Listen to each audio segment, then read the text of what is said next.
twist in your side. I'll wait for you.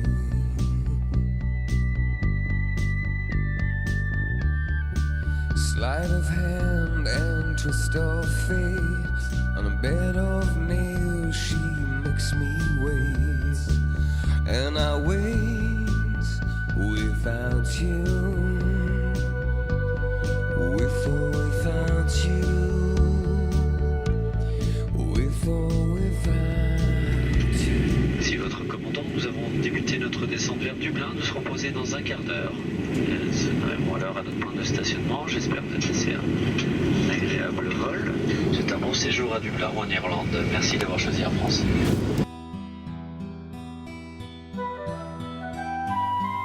L'arrivée à Dublin se fait par les Docklands, les quais le long de la rivière Liffey, un quartier en plein essor.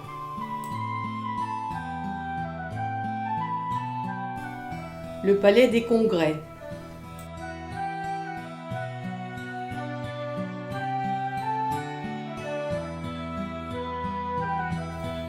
Le navire Janet Johnston, une copie du 3-mâts de l'époque de la Grande Famine au XIXe siècle, a une grande valeur historique. Ce mémorial, érigé en 1997, rend hommage aux victimes de la Grande Famine qui, entre 1845 et 1849, par suite de la maladie de la pomme de terre, a fait 1 million de morts et 2 millions d'exilés.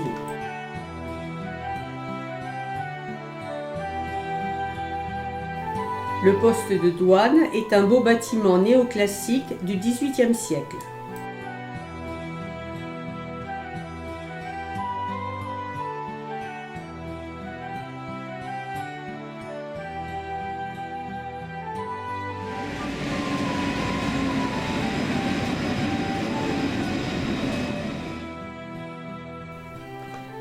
Depuis 2003, le spire de Dublin élève ses 120 mètres d'acier au milieu de O'Connell Street, la rue principale de Dublin.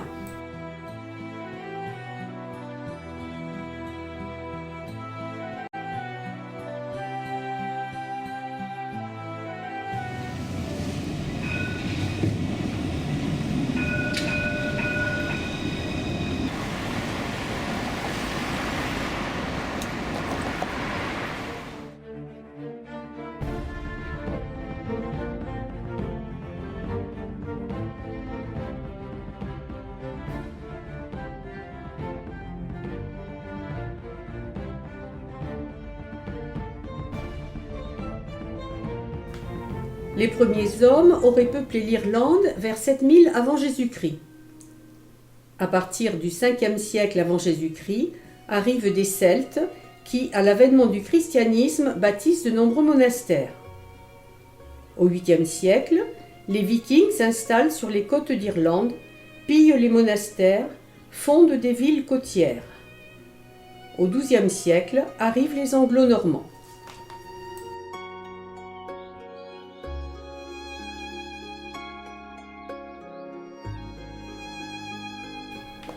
Logé dans une vallée, ce site monastique a été fondé par saint Kevin au VIe siècle. Souvent attaqué par les Vikings, puis pillé par les Anglais en 1398, il compte une superbe tour ronde, des églises médiévales en pierre et de nombreuses croix décorées.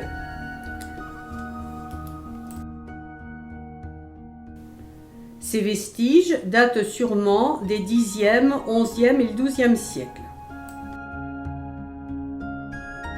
La tour ronde servait à la fois de tour de guet, de clocher, de refuge et de grenier.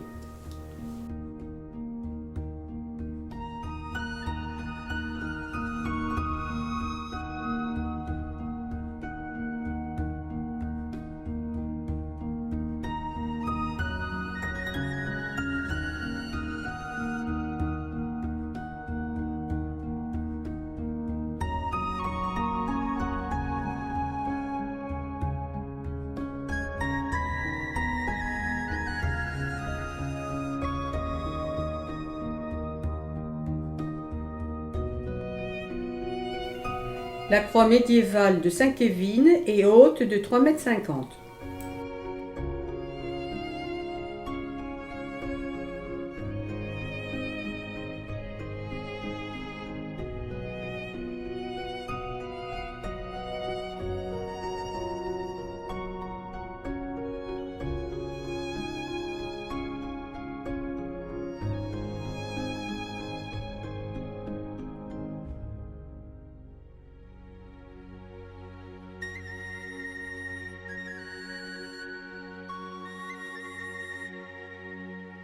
Le château de Kilkenny, bâti au XIIe siècle, mais souvent remanié, a appartenu pendant plusieurs siècles à la riche famille Butler. Mais en 1967, le château en ruine est racheté à la famille ruinée pour 60 livres par l'État irlandais.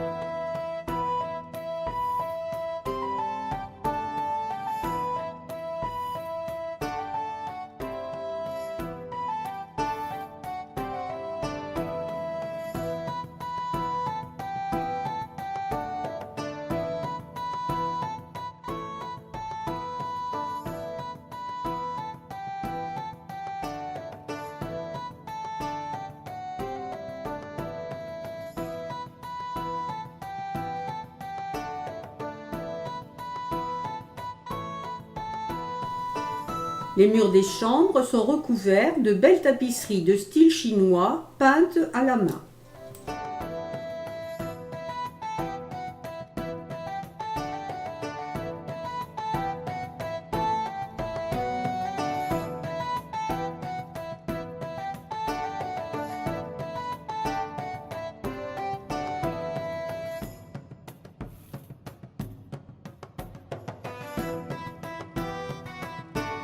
La grande galerie, bâtie au XIXe siècle, possède une belle charpente et une importante galerie de peinture.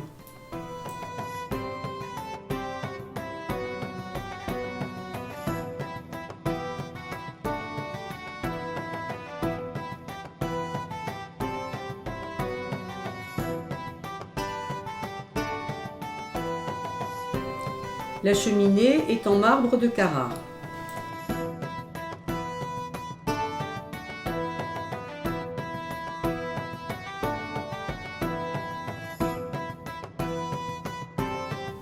Les anciennes cuisines victoriennes accueillent aujourd'hui un salon de thé. En face du château, on peut voir une belle maison géorgienne entourée de son parc.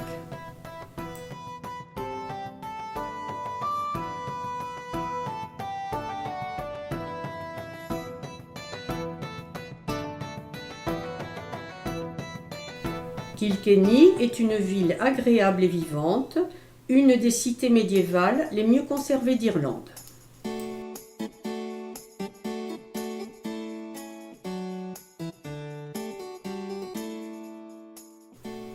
Cet ensemble de maisons date du XVe siècle.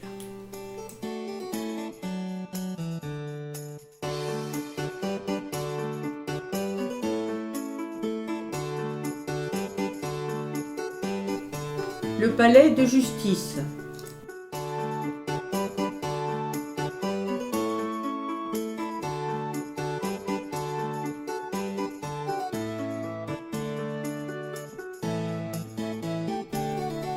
Sur un des murs de l'hôtel de ville figure le blason de la cité avec ses 3 tours.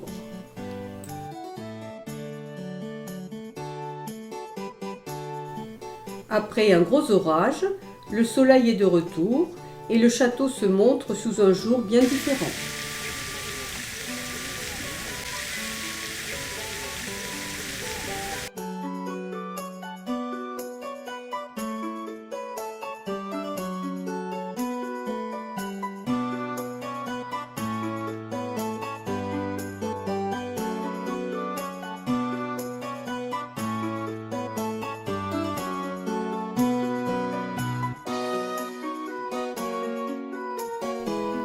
La cathédrale Saint-Canis, de culte protestant, bâtie dans un style gothique anglais, date du XIIIe siècle.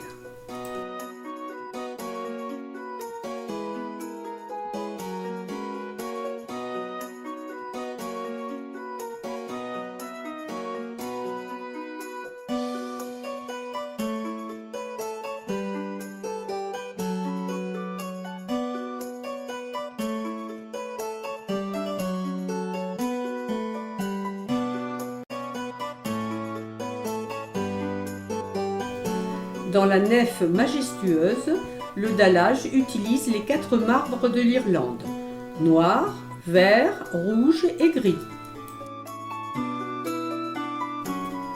Le soleil décline sur Waterford, ville fondée par les Vikings.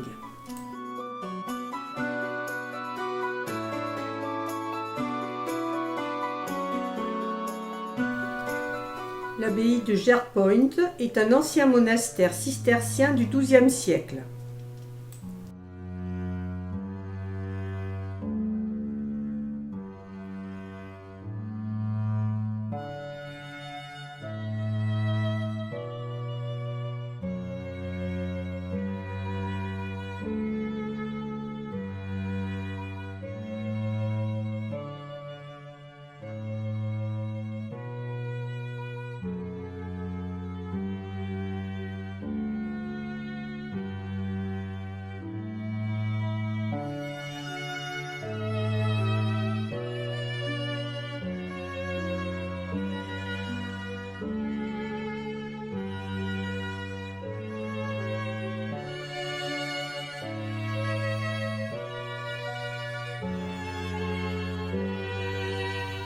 Le cloître présente des piliers sculptés, sans doute au XVIe siècle.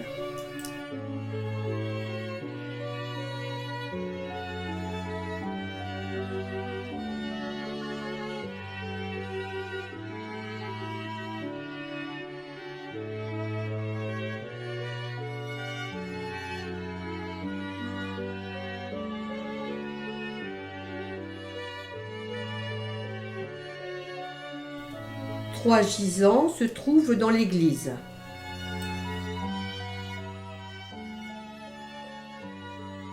Deux petites chapelles voûtées où subsistent quelques traces de fresques sur les murs abritent des tombes de 1500 avec de belles figures sculptées.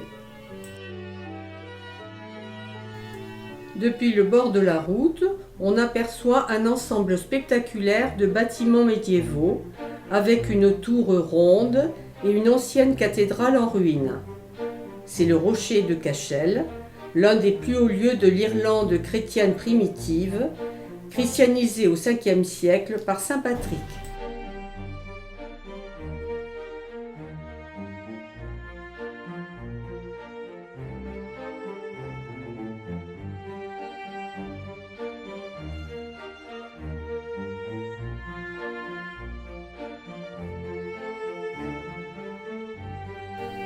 Le château de Cahir est une puissance défensive du XIIIe siècle, bâti sur un îlot rocheux de la rivière Suir.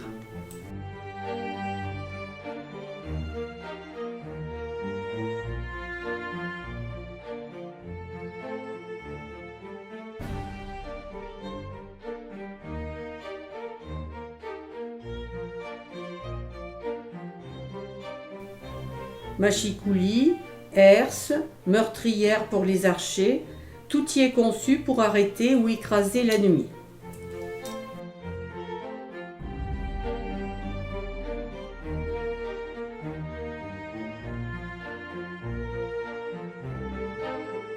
Il y a même des meurtrières avant de monter dans la tour d'habitation.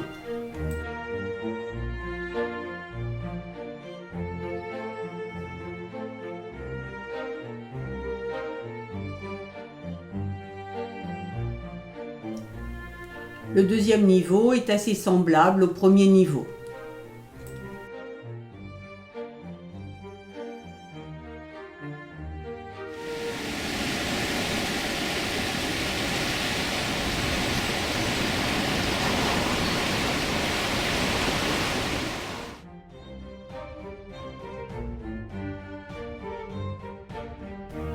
Mallow est une petite ville typique aux façades colorées, caractéristique de la culture irlandaise.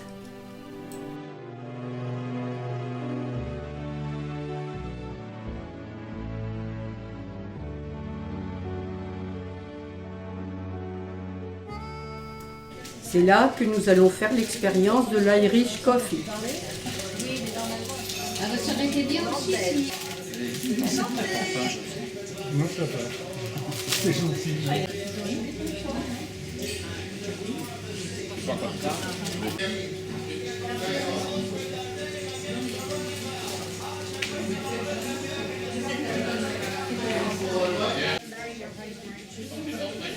Pour le retour, le chauffeur, originaire de Tipperary, nous a promis de chanter. It's a long way to go. It's a long way to Tipperary, to the sweetest girl I know. God bless her. Goodbye, Piccadilly. Farewell, Leicester Square. It's a long, long way to Tipperary, but my heart lies there. Nous sommes ce soir-là particulièrement gâtés par l'hôtel de charme.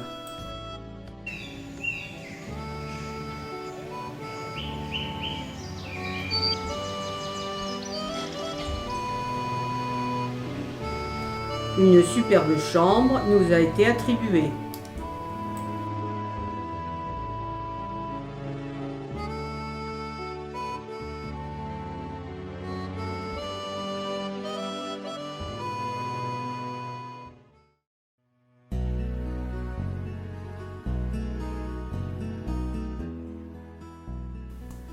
Nous faisons à présent route vers Cork.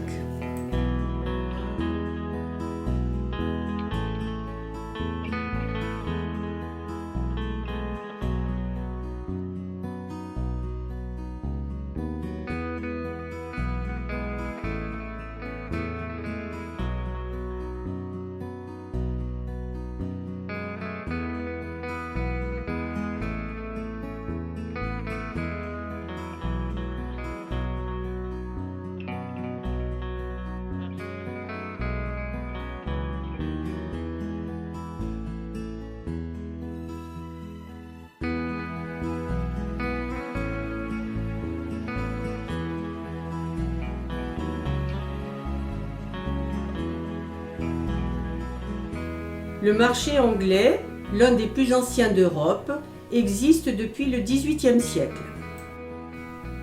Il est très fréquenté par les habitants de Cork et les touristes pour la qualité de ses produits locaux, mais aussi pour son ambiance.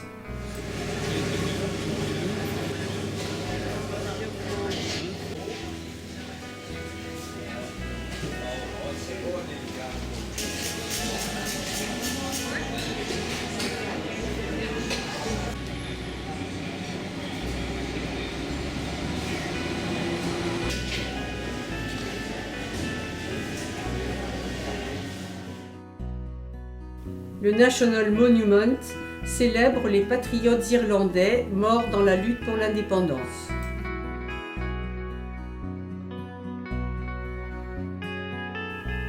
De nombreuses maisons du XVIIIe siècle présentent de belles façades multicolores.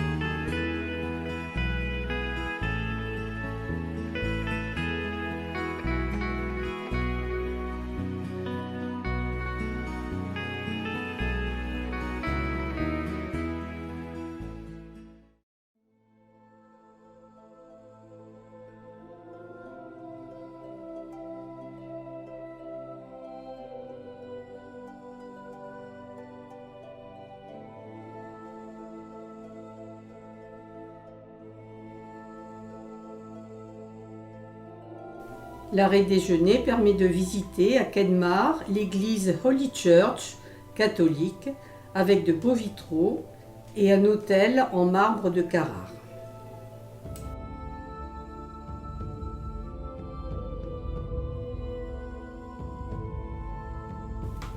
Nous parcourons la campagne du ring de Kerry.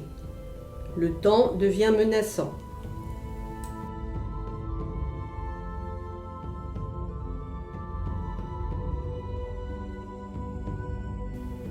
Nous sommes à Moll's Gap, un col sur la route de Kenmare à Killarney, avec une belle vue sur les montagnes.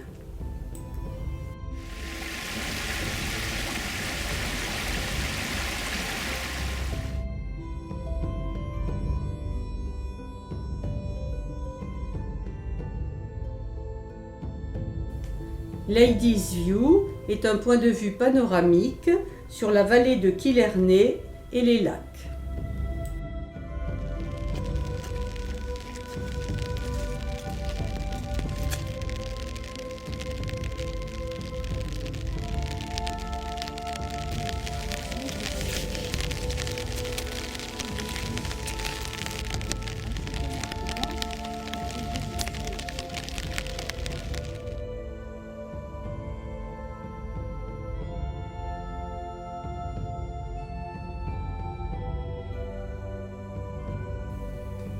Au cœur du parc national de Killarney, en bordure d'un lac, l'immense manoir victorien de Muckross est aujourd'hui transformé en musée. Il est entouré de superbes jardins.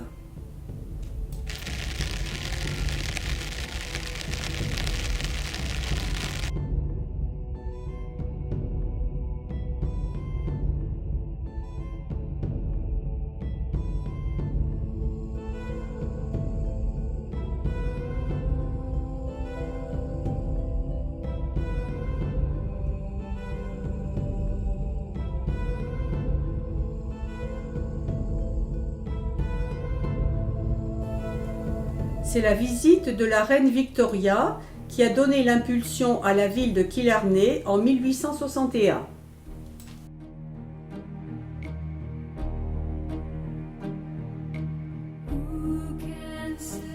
À St. Mary's Church, la fête de la musique se prépare.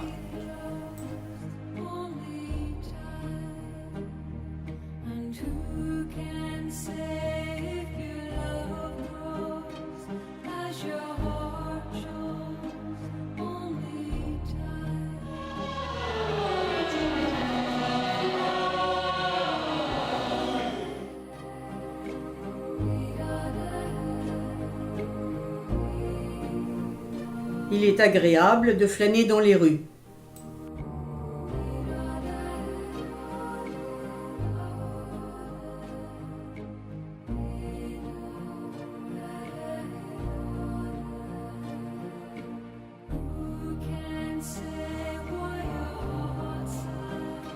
To the core, I'm an a-hole and a shyster, but I'll never be a bore, and that's why you love me. I flip and flop, if my lip means I'm like either. Where are you from? Le soir venu, lors du spectacle de danse irlandaise, nous pourrons apprécier les musiciens et la virtuosité des danseurs et danseuses.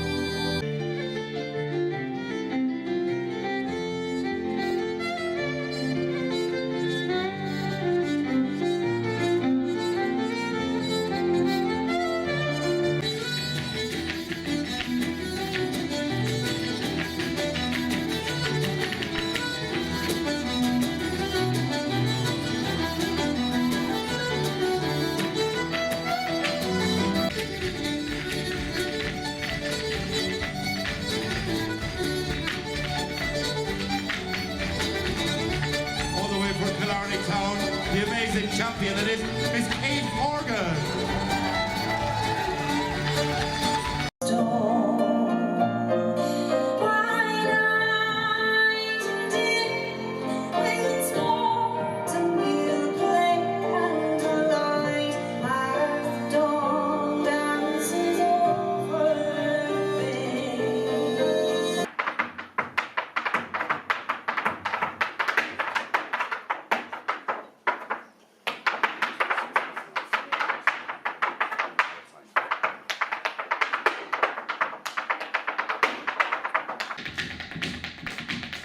Right step, bring us home.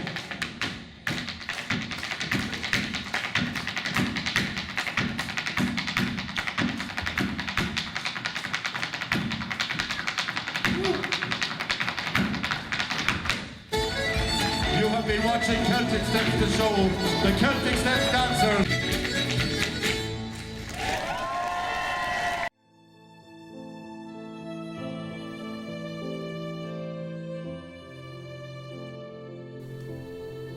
À l'entrée de la péninsule de Dingle se trouve Tralee.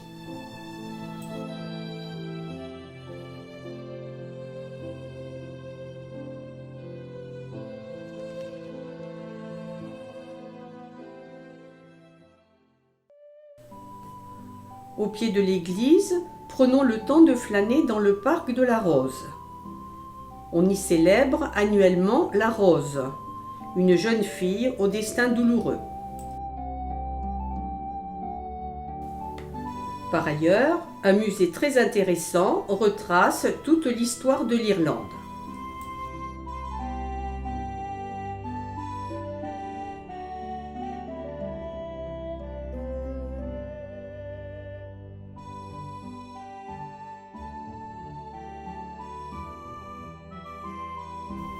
Avant Dingle s'étendent de belles collines.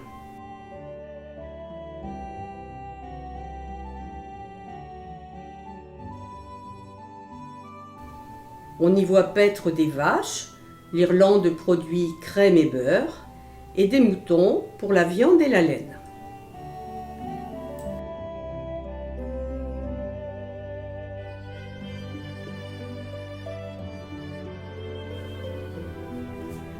Des buissons de fuchsia bordent la route.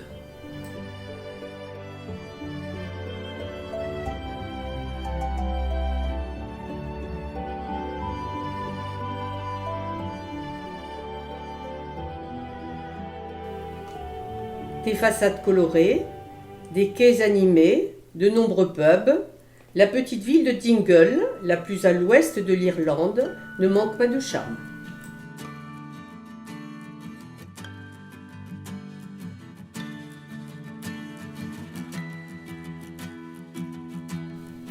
Près de l'église, une ancienne chapelle en pierre accueille des vitraux de Harry Clarke.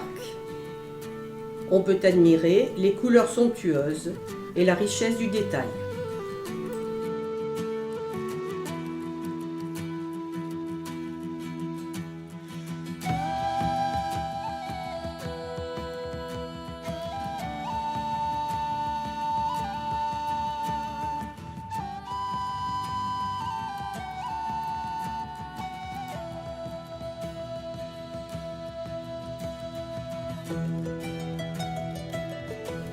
Dans tout le secteur, les habitants parlent encore la langue gaélique.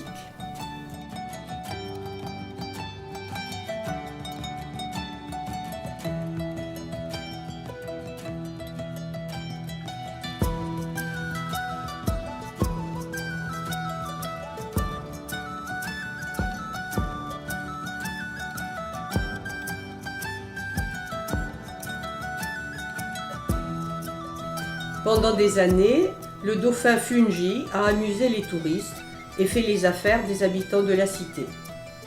Hélas, depuis peu, plus personne ne l'a revu.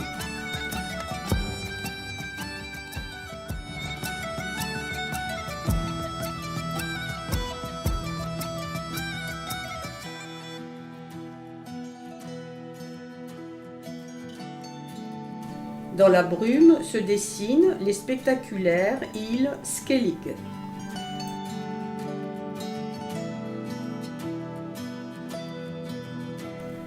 Le tour de la péninsule sauvage de Dingle réserve de superbes panoramas. Falaises sombres, mer émeraude et sable blanc.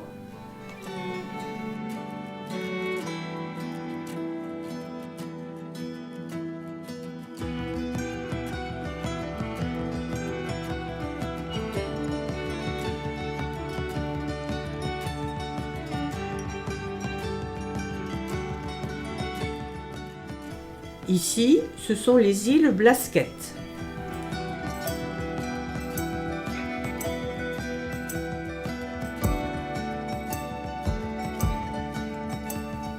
L'oratoire de Galarus, vieux de 1200 ans, est un exemple de l'architecture chrétienne primitive.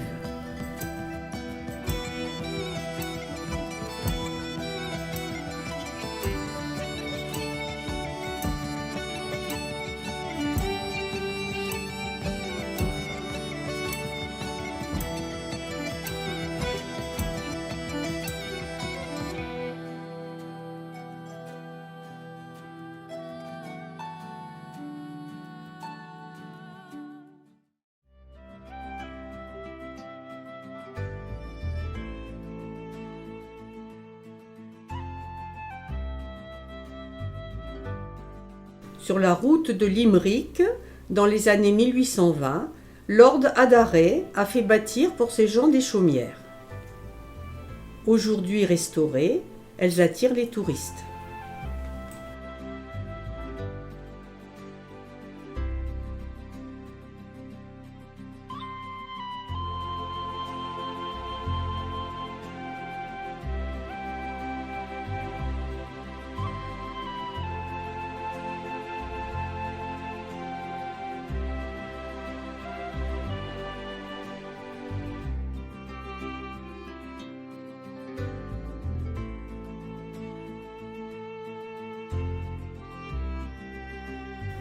C'est un ancien monastère du XIIIe siècle qui continue à servir d'église.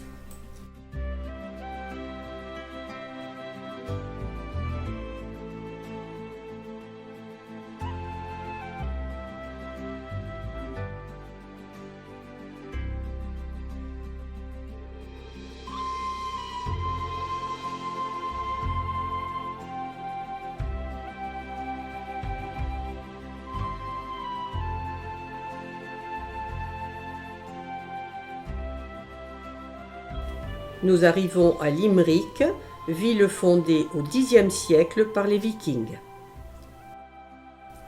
Le King John's Castle est une forteresse normande bâtie à partir de 1200 à l'emplacement du village viking.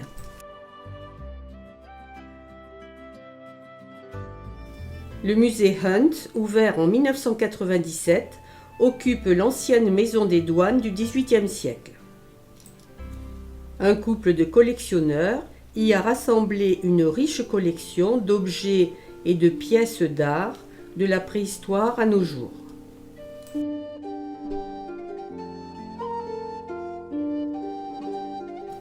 Beaucoup de raffinement dans cette exposition.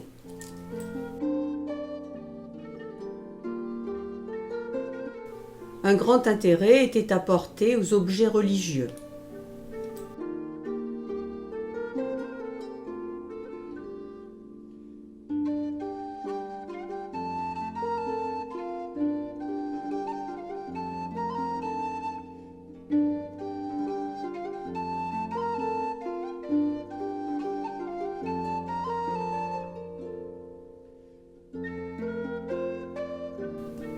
La cathédrale St. Mary a été fondée en 1168 après que les Irlandais eurent chassé les Vikings.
Dans le chœur, des stalles en chêne noir du XVe siècle sont sculptés d'animaux fantastiques et de curieux personnages.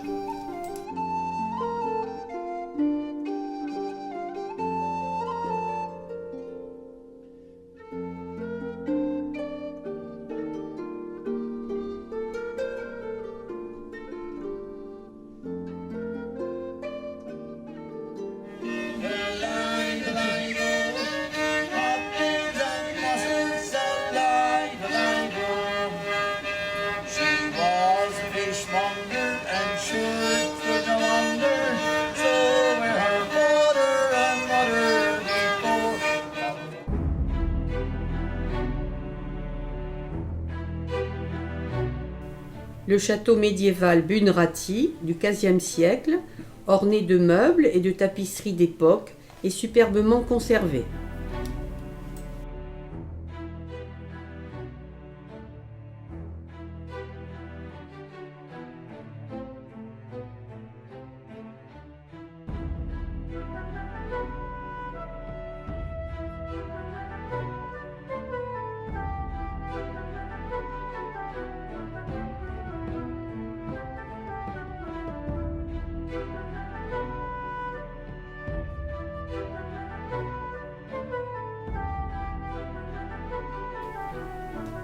Le château sert souvent de cadre à des banquets médiévaux.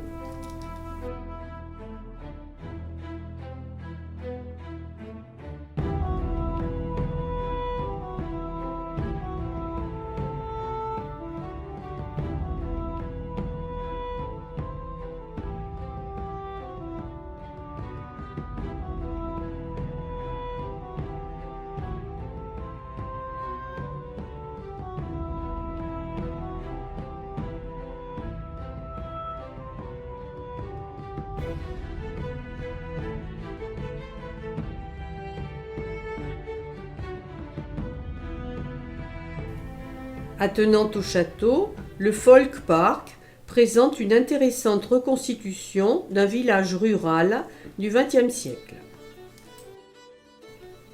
La Forge.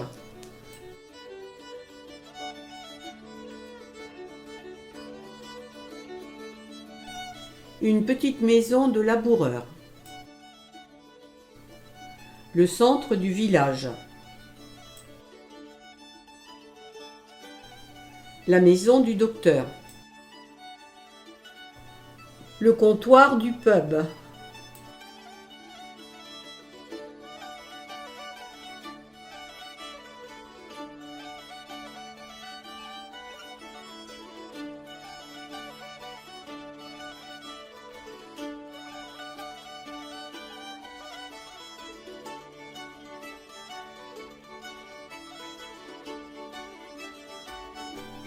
Les prairies avec des animaux. Le moulin.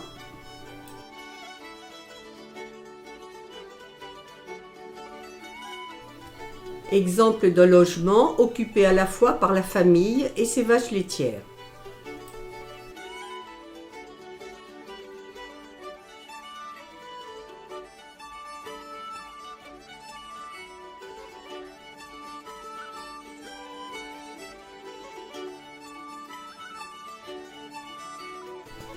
Une grande ferme.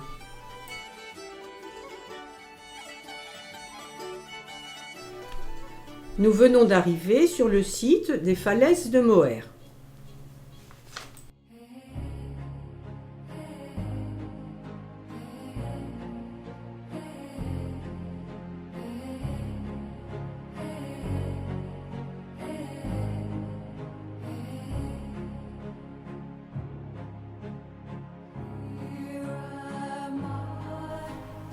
Brutes et sauvages, murailles de grès et de schiste, les falaises de Moher s'étendent sur 8 km et certaines atteignent une hauteur de plus de 200 mètres.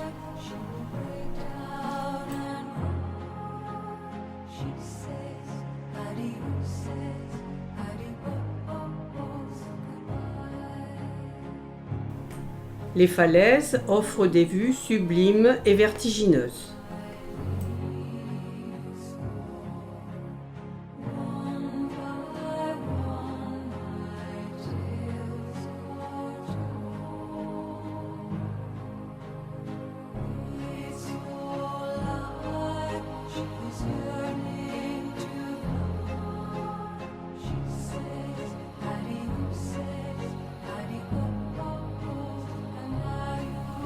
Depuis la tour de 1835, on peut bien apercevoir les îles d'Arran.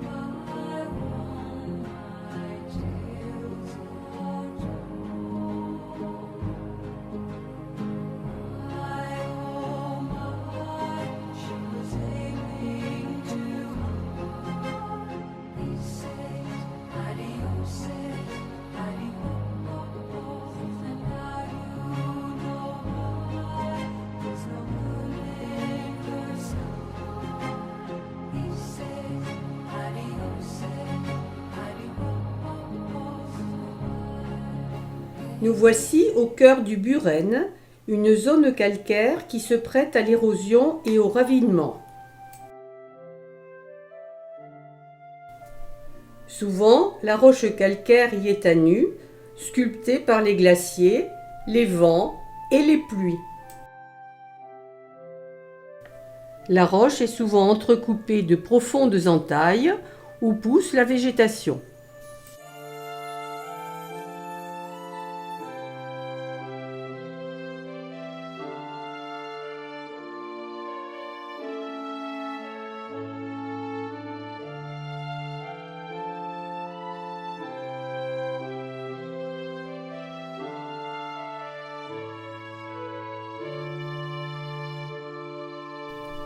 Au sein de ce paysage karstique se dresse le grand dolmen de Poulnabron. Vieux de 5000 ans, il offre un bel exemple de tombe mégalithique.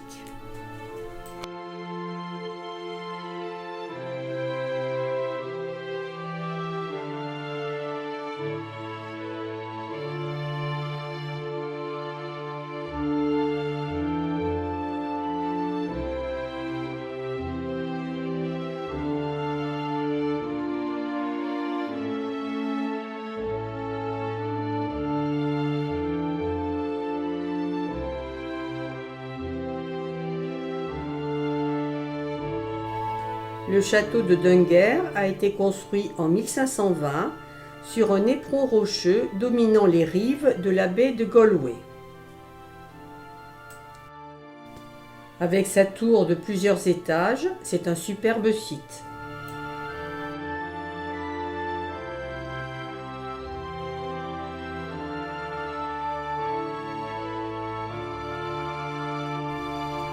L'imposante cathédrale catholique, consacrée en 1965, a été édifiée à l'emplacement de 2 prisons qu'un pont reliait à 2 palais de justice de l'autre côté de la rivière.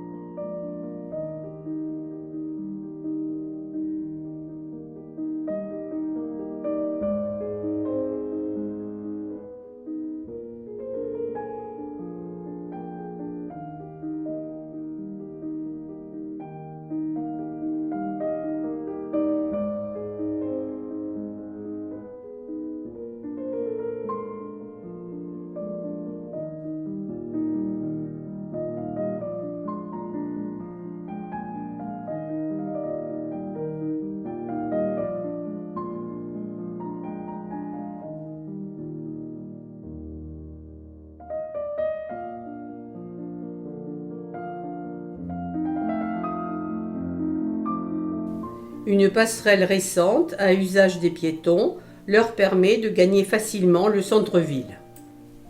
Le palais de justice du comté est toujours en activité.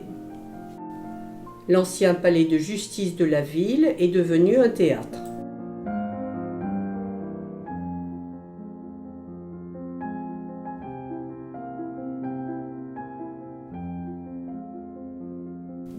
La place principale de la ville est dédiée à John Fitzgerald Kennedy. Les vestiges d'un portail d'entrée Renaissance de 1627 y ont été mis en valeur.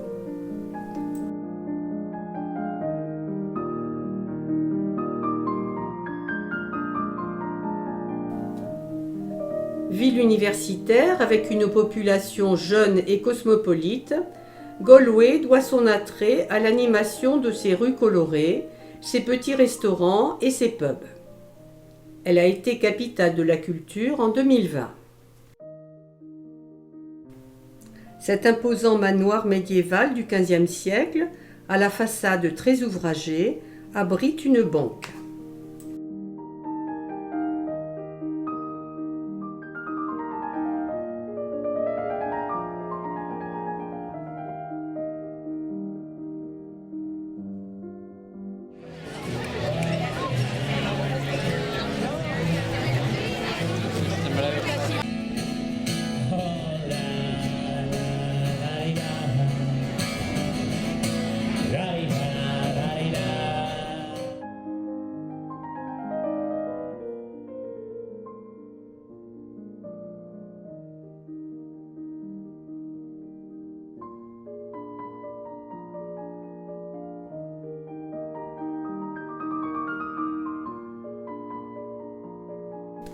La bague de Cladag, créée au XVIIe siècle, a passé les siècles et elle connaît toujours un gros succès.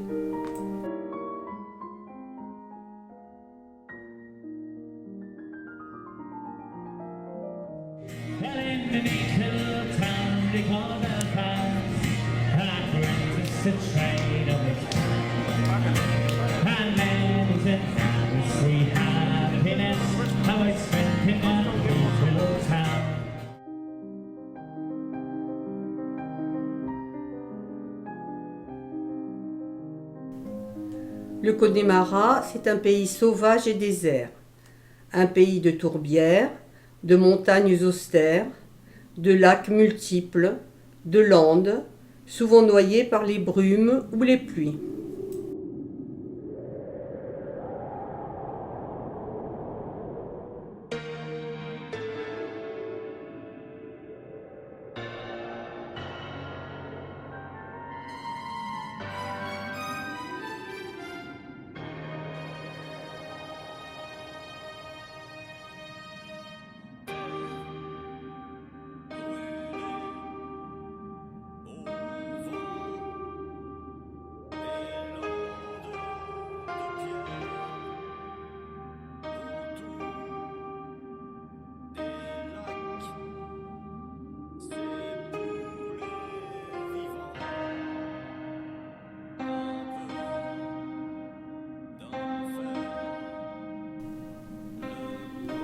Nous nous arrêtons pour visiter une tourbière.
Une fois le sol dégazonné, la tourbe, qui contient 90% d'eau, est extraite à la main à l'aide d'un louchet.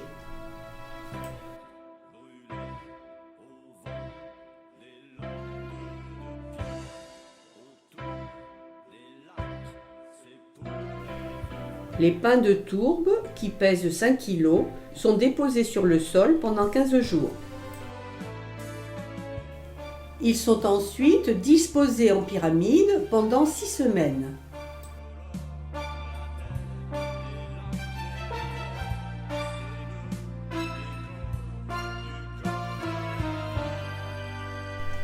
Et au final, il restera les briquettes de tourbe. L'herbe aura été replacée dans la tourbière pour que le processus continue.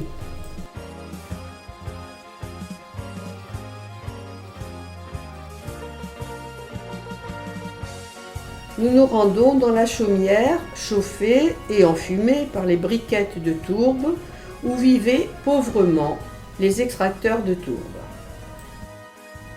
Le guide raconte la vie difficile du peuple des tourbières. Scattered far and wide, and my children starved and died. So it's here I am today, your broken hearted. That in French. And her 40 shades of green. 40 shades of green. And then along came.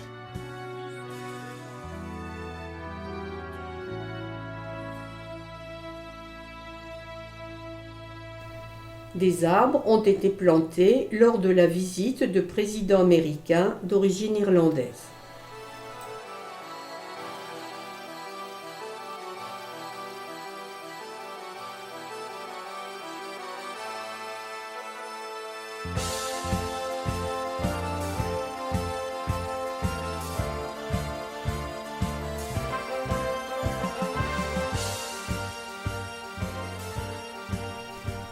On aperçoit une des montagnes faisant partie des 12 Bens.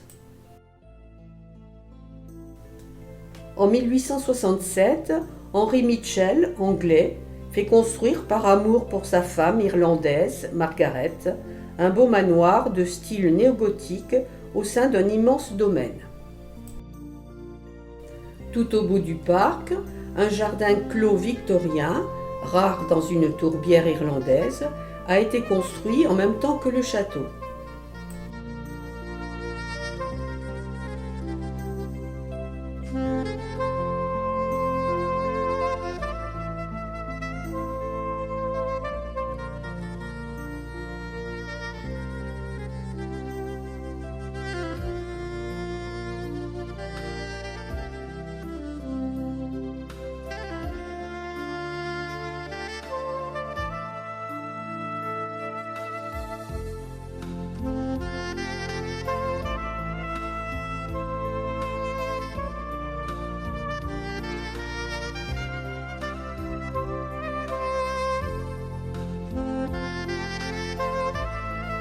Souvent revendu, le domaine est occupé depuis 1920 par des sœurs bénédictines. Il a accueilli une école de filles jusqu'en 2010.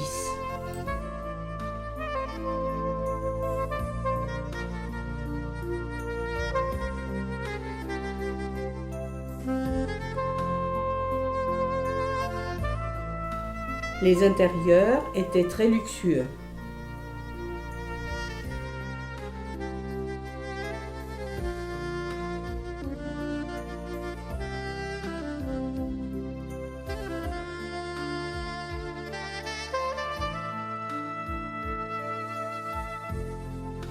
Des assiettes portaient le nom de certains invités.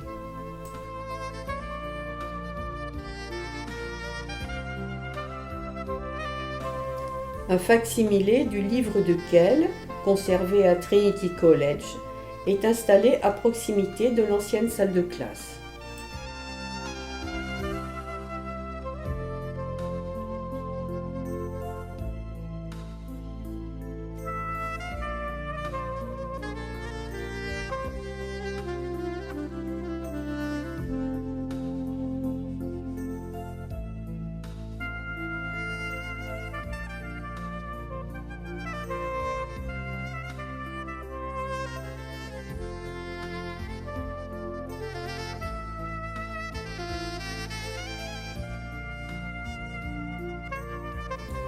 Une cathédrale miniature dans le parc a été élevée à la mémoire de Margaret Henry, disparue prématurément en 1874.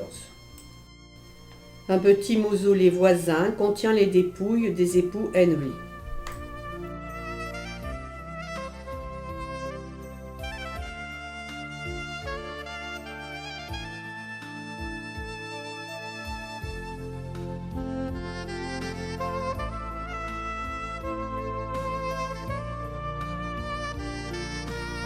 C'est dans le fjord de Killary qu'ont été élevés les moules que nous avons mangés à midi.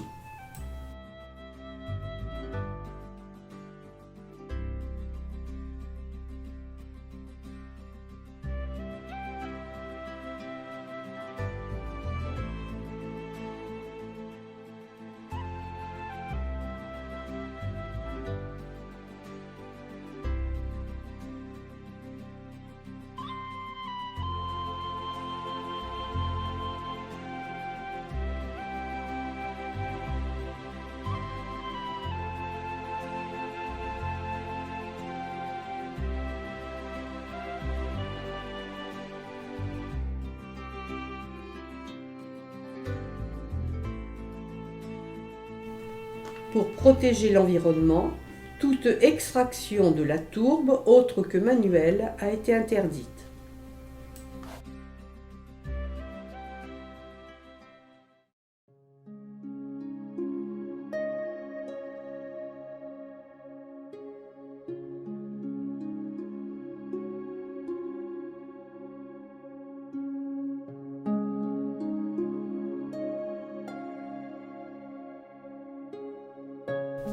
dominant les méandres du Shannon, Clonmacnoise est le plus riche ensemble monastique du pays. Tous les vestiges, 7 églises médiévales, une cathédrale, 2 tours rondes et de grandes croix remontent du Xe au XIIe siècle.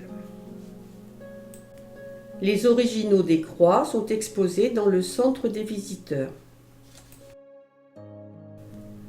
La croix des Écritures du début du Xe siècle constitue une véritable bande dessinée biblique en relief.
Nous sommes à présent en Irlande du Nord.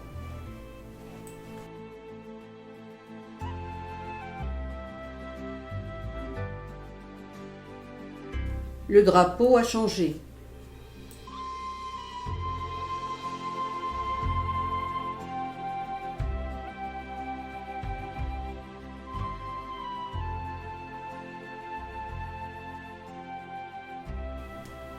Cette superbe demeure néoclassique, achevée en 1798, appartenait au comte de Belmore, une très puissante famille de l'aristocratie anglo-irlandaise. L'État en a fait l'acquisition en 1951. L'intérieur restauré met en valeur les matériaux précieux et le riche mobilier, présentant un ensemble très élégant. À partir du XIIe siècle, et pendant plusieurs siècles, les Irlandais vont devoir se battre pour sauvegarder leur indépendance face aux Anglais qui ne pensent qu'à les coloniser. Vont s'ajouter des problèmes d'intolérance religieuse, protestants contre catholiques. Il faut attendre 1949 pour que la République d'Irlande devienne un État totalement indépendant. Mais en Irlande du Nord, les difficultés persistent.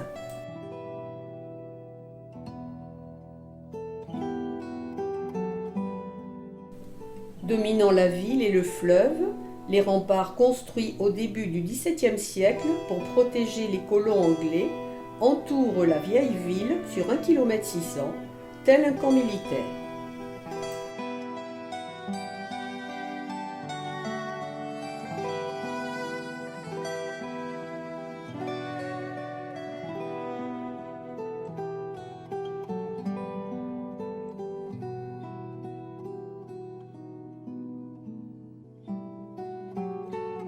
Sur le point le plus haut de la ville s'élève la cathédrale anglicane de Sainte-Colombe, bâtie en 1633 dans un style gothique tardif, celui de la colonisation.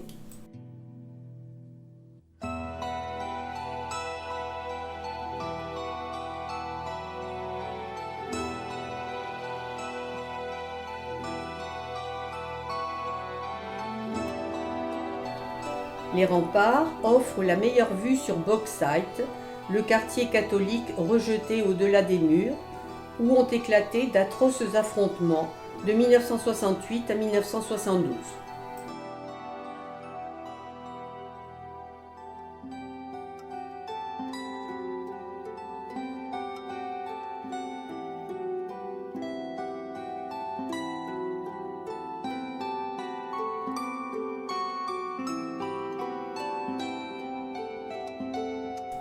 De nombreuses fresques murales rappellent la difficile histoire politique du pays, célébrant les héros ou les martyrs des différents événements.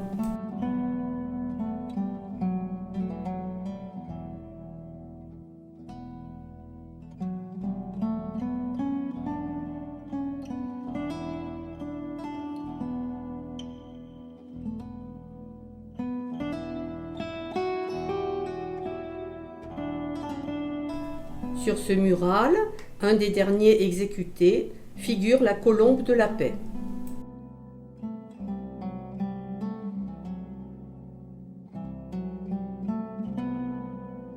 Un mémorial de la Première Guerre mondiale a été érigé en 1927. L'hôtel de ville, de style néo-gothique, en grès rouge, date de 1890.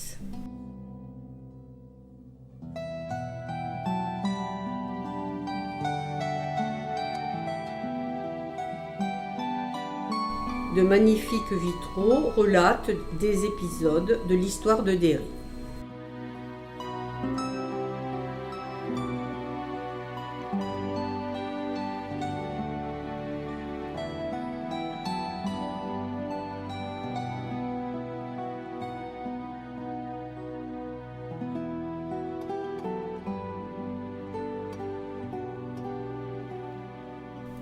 Le pont de la Paix, 235 mètres, à l'usage des piétons, relie les deux rives de la Foyle. Catholique côté ouest, protestant côté est. Là se trouvaient auparavant les soldats anglais.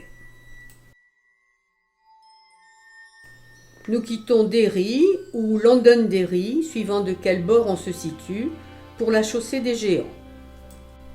À l'arrivée, le long de la mer d'Irlande, nombreux sont les beaux points de vue sur la mer et la côte. Fair city where the girls are so pretty, I first laid my eyes on sweet Molly. Dunluce Castle se dresse depuis le XVIe siècle, suspendu entre ciel et mer au bord d'une falaise. Au loin se dessine la chaussée des Géants.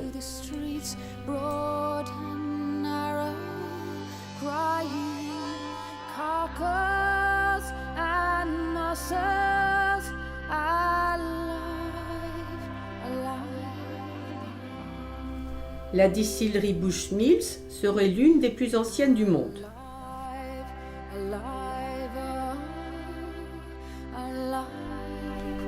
Sa visite va permettre de tout connaître de la fabrication du whisky, depuis les graines d'orge maltais jusqu'à la mise en bouteille.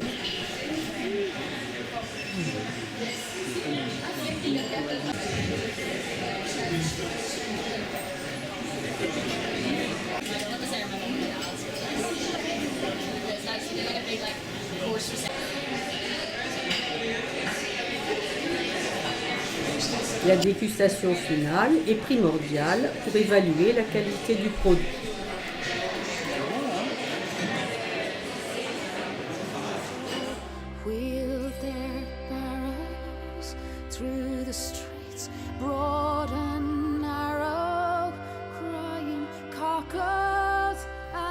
Il faut marcher sur quelques centaines de mètres le long de la mer avant de gagner la chaussée des Géants.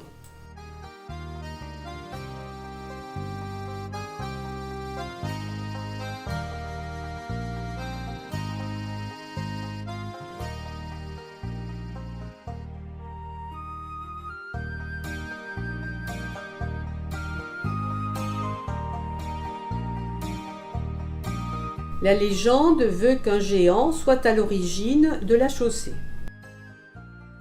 Mais au XIXe siècle, on comprend que ces 40 000 colonnes basaltiques résultent de coulées de lave il y a 60 millions d'années. Le spectacle de ce gigantesque dallage est fascinant.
La route côtière de la côte d'Antrim réserve des points de vue impressionnants sur la mer et les falaises.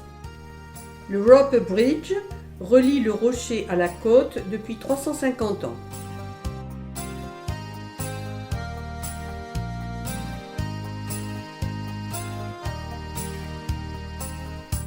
Situé au cœur d'une belle région de falaises et de montagnes, bordée d'une grande plage, Ballycastle est une destination touristique très appréciée.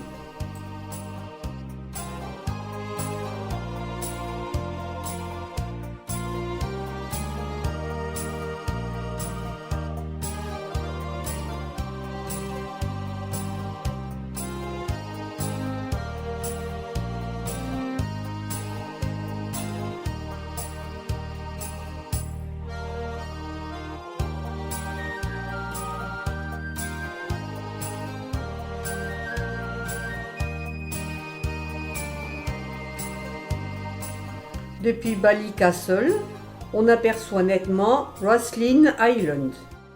L'Écosse n'est qu'à une vingtaine de kilomètres. La tour penchée de l'horloge est un point de repère souvent sanglant qui ont opposé pendant 30 ans les républicains, ou catholiques, ou nationalistes, aux loyalistes, protestants, unionistes.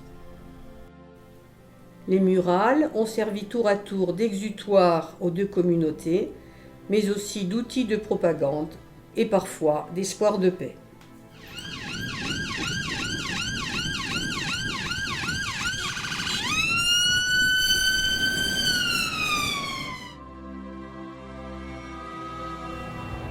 Les fils de fer barbelés, les hauts murs franchement laids, érigés sur parfois 6 mètres de haut, les portes fermées la nuit entre les quartiers étaient là pour limiter les relations entre les communautés.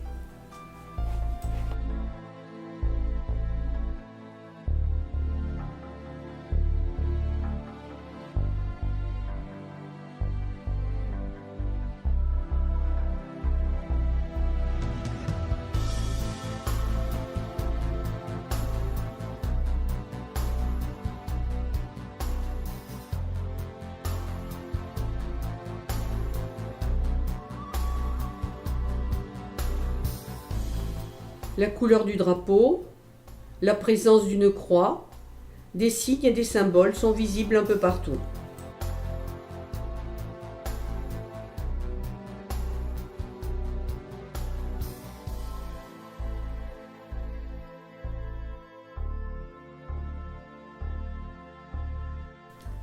Depuis 2006, les autorités œuvrent pour que des murs de la paix comme celui-ci soient destinés à éviter les heurts, à favoriser la réconciliation.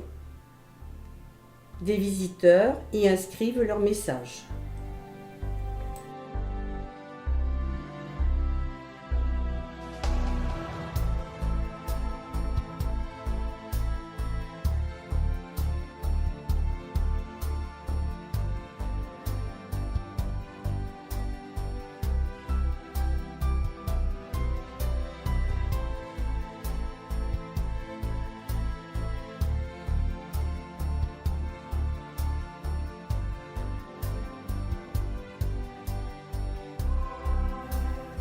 Avec son dôme de cuivre de 53 mètres de haut, l'hôtel de ville de 1906 symbolise l'âge d'or de Belfast, celui des chantiers navals et des manufactures de lin.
C'est sûrement l'heure de la sortie.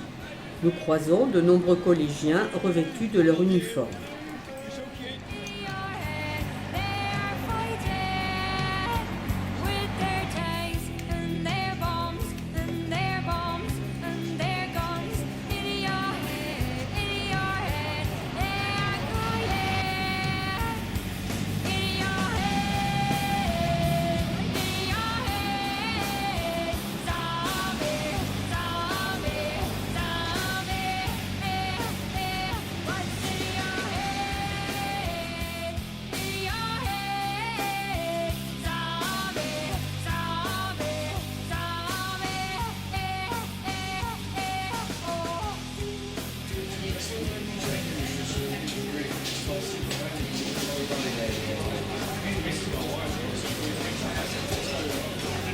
The Crown Bar est un monument historique classé, un très beau pub avec de superbes boiseries, des vitraux colorés et de petits box.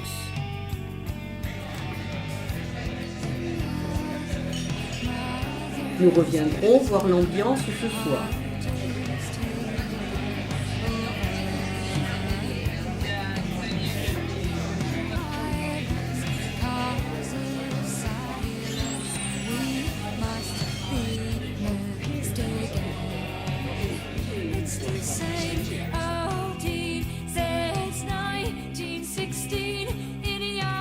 Les travailleuses semblent se consulter.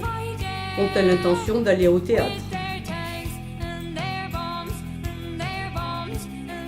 Sur les hauteurs de la ville, Belfast Castle est une demeure aristocratique de la fin du XIXe siècle. Entouré de beaux jardins, il offre un large panorama sur la ville et le port de Belfast.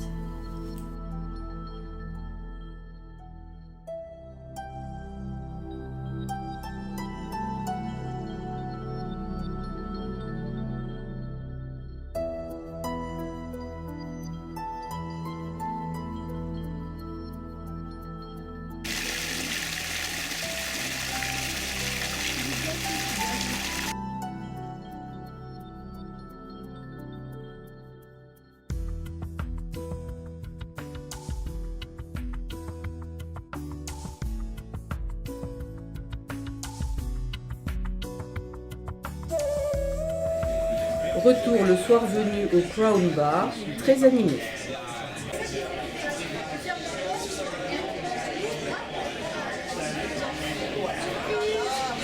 Il y a un dragon magnifique.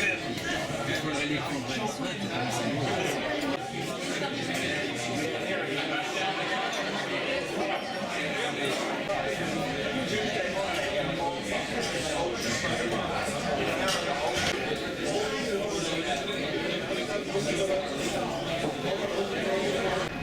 Au Robinson voisin, avec son bar victorien, des groupes de musique traditionnelle ou folk se produisent chaque soir.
Chaque 12 juillet, les protestants d'Irlande du Nord célèbrent la victoire de Guillaume d'Orange en 1690 sur le catholique James II.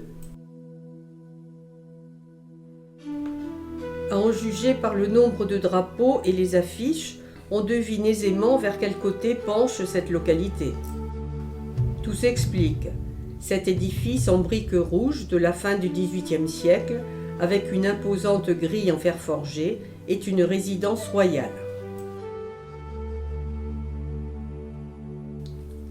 Nous venons de repasser la frontière.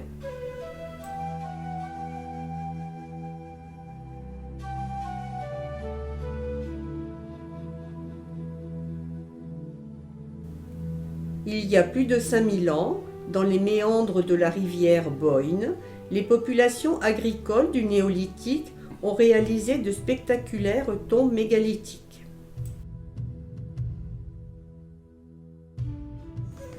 Le site de Knowes comprend un grand tumulus sépulture à couloir et 18 petites tombes satellites.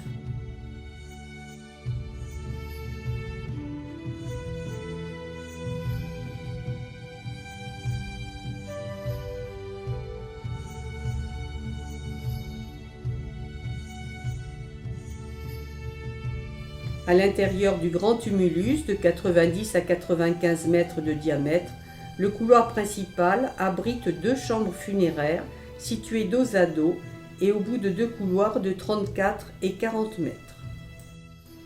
Dès la période chrétienne, au sommet du grand tumulus ont été construites des maisons. Les pierres gravées entourant ce tumulus principal portent des traces de ces différentes périodes.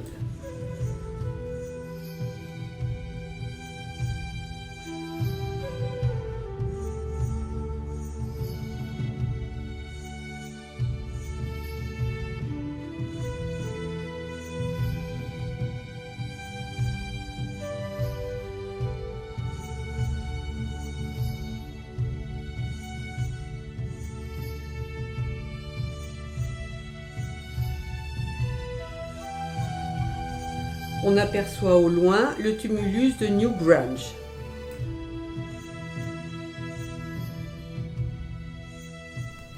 Le site monastique de Monasterboice, fondé dès le VIe siècle, ne présente plus guère que des ruines, une tour ronde et 2 églises. Mais parmi les tombes se dressent 2 ou 3 des plus belles croix celtiques d'Irlande. Rappelons que les bas-reliefs des croix celtiques avaient une fonction d'éducation religieuse.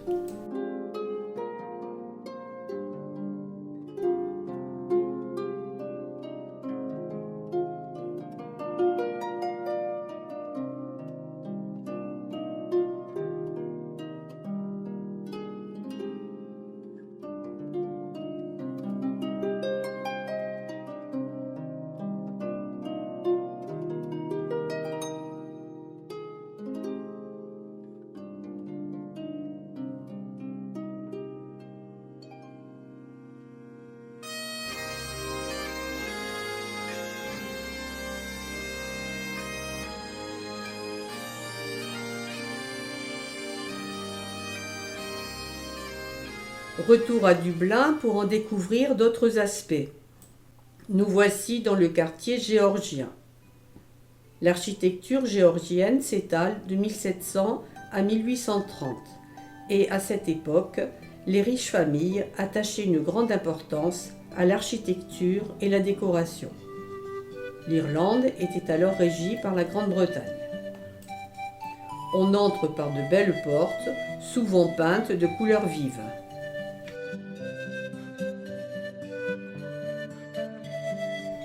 Nous traversons le quartier Guinness. Fondé en 1759, la fabrication de la bière brune coiffée d'une mousse blanche est devenue une entreprise de taille mondiale.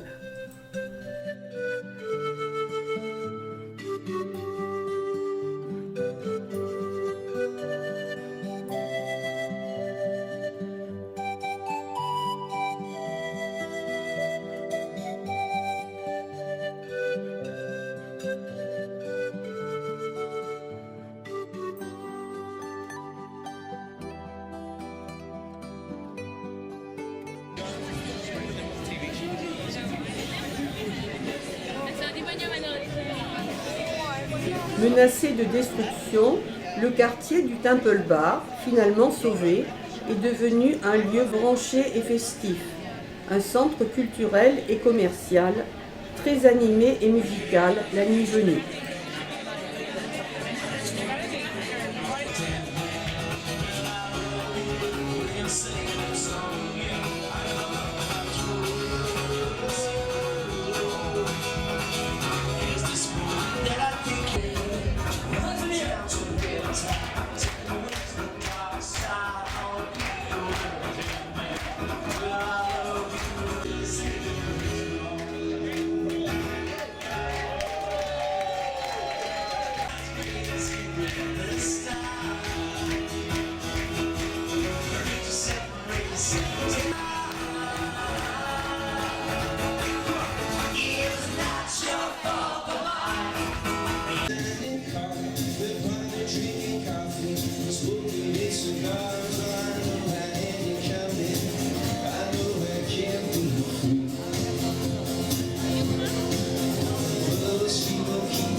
Christ Church Cathedral est un imposant édifice anglican bâti au XIIe siècle, puis souvent agrandi ensuite.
Non loin de là se dresse la cathédrale Saint-Patrick de culte protestant, érigée au XIIe siècle et maintes fois remaniée.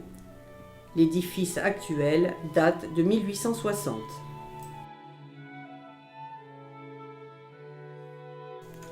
Elle renferme le tombeau de Jonathan Swift, l'auteur des Voyages de Gulliver. Les vitraux ont été restaurés en 2013.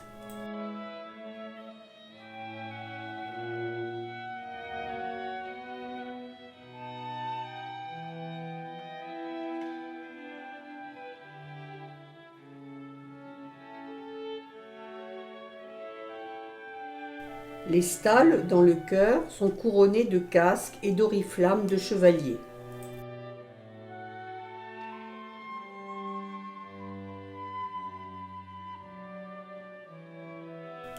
Un grand monument funéraire, érigé en 1632, représente les membres de la famille Boyle.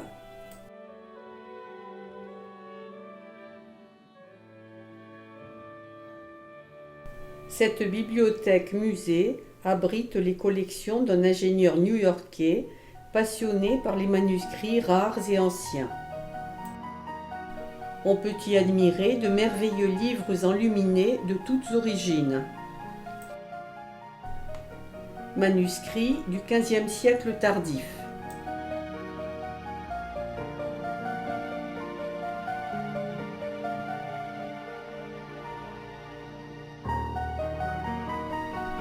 Manuscrits arabes, XVe siècle. Égypte, XIVe siècle. Iran, XVIe siècle. Nous voyons ici les outils de la calligraphie. Quelques exemplaires d'écriture égyptienne sur papyrus du IIIe siècle.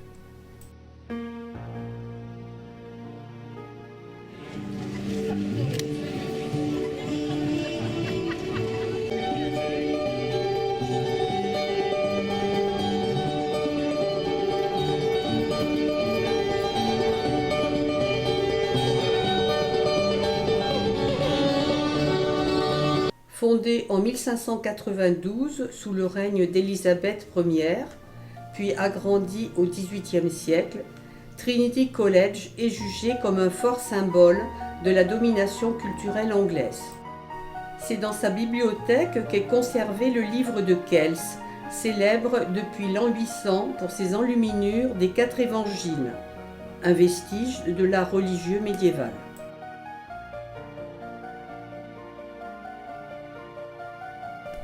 Le Musée national d'archéologie abrite une magnifique collection allant de la préhistoire au Moyen-Âge. Une section du musée présente des restes retrouvés dans la tourbe et bien conservés. Une pirogue, il y a 2 ou 3 000 ans, et le corps d'un homme momifié.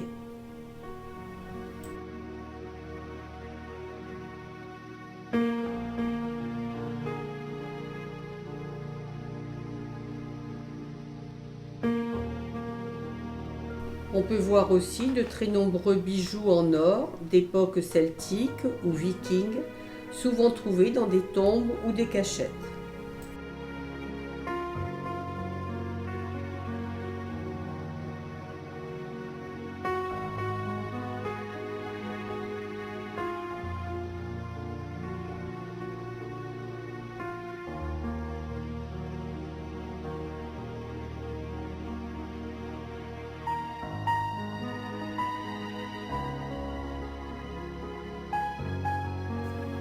Il était exclu de quitter Dublin sans voir le stade Aviva, même de loin, inauguré en 2010.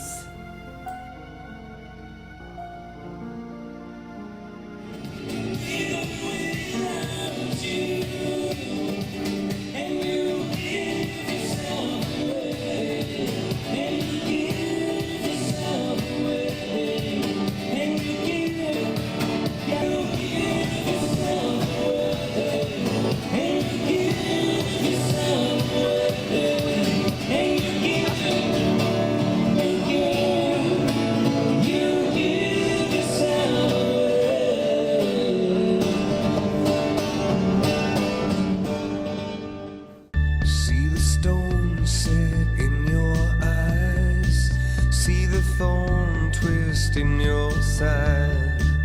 I'll wait for you.